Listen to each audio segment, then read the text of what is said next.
Doctor Babita Singh ji,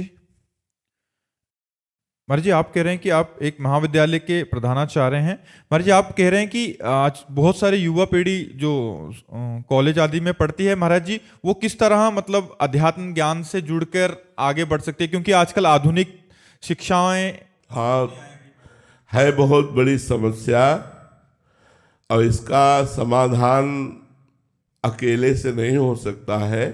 इसका समाधान माता पिता, टीचर और मित्र वर्ग ये आपस में करे तो हो सकता है। नहीं, हमारा जो नया समाज है बच्चों का, वो व्यसन और व्यभिचार दो की तरफ बहुत रफ्तार से बढ़ रहा है।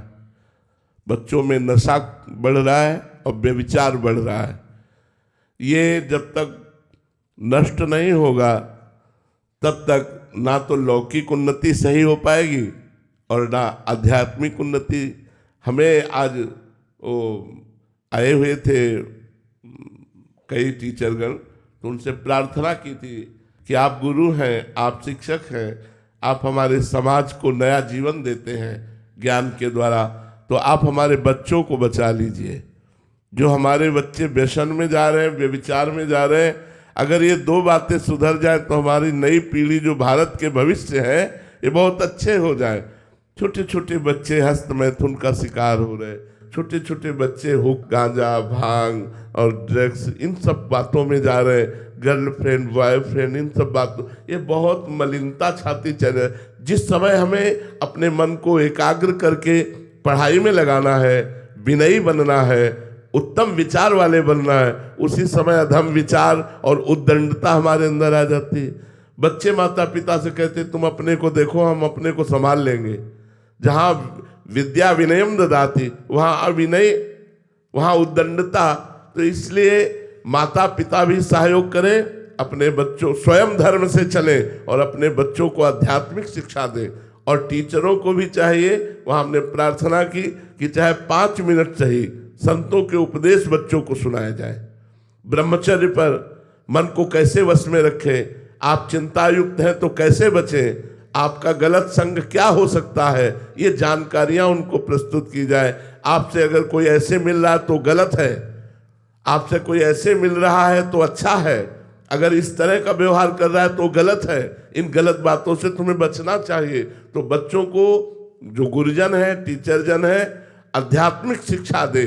कुछ गीता के श्लोक है, कुछ भागवत के अर्थ है, कुछ संतों की वाणियां हैं। अगर अध्यात्म नहीं पहुंचेगा तो आधुनिकता संभाल नहीं सकती, क्योंकि आधुनिकता के ऊपर जो विदेशी रंग है वो चढ़ रहा है।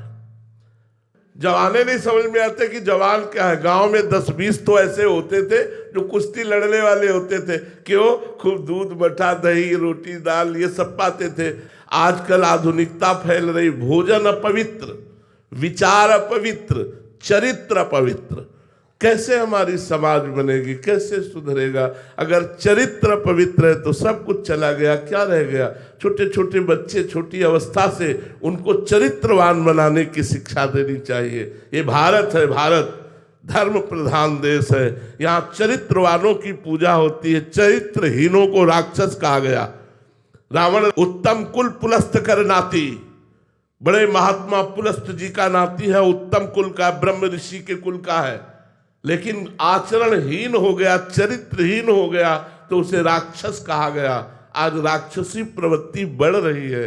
पहले की सोच जो थी वो था, अगर धन चला गया तो कुछ नहीं गया, स्वास्थ्य चला गया तो कुछ चला गया, और चरित्र चला गया तो सब कुछ चला गया।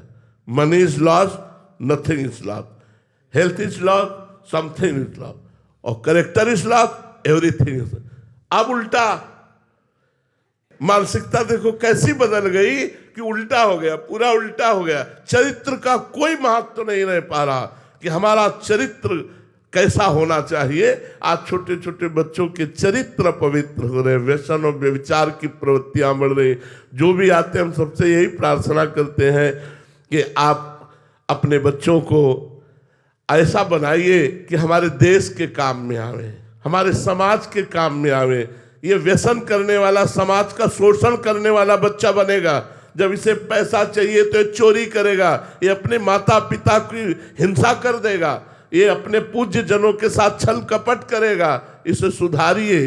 तो आज जो व्यसन और व्यभिचार की प्रवृत्तियां बढ़ रही हैं, टीचर से, माता पिता से और मित्रों से प्रार्थना है कि आप अपने मित्र को संभालिए, आप अपने पुत्र को संभालिए, आप अपने शिष्य को संभालिए। और हमारे भारत के भविष्य बच्चे, इन्हीं में से कोई मेले बनेगा, कोई सांसद बनेगा, कोई किसी विभाग में जाएगा, कोई किसी विभाग में जाएगा। अगर ये भ्रष्ट आचरण वाले बने तो समाज को सुख नहीं पहुंचा पाएंगे। यदि ये चरित्रवान बने तो एक नेता बनकर हमारे समाज को सुख पहुंचाएंगे, एक डॉक्टर बनकर हमारे समाज को सुख पहुंचाएंगे, एक न्यायाधीश बनकर हमारे समाज को सुख पहुंचाएंगे।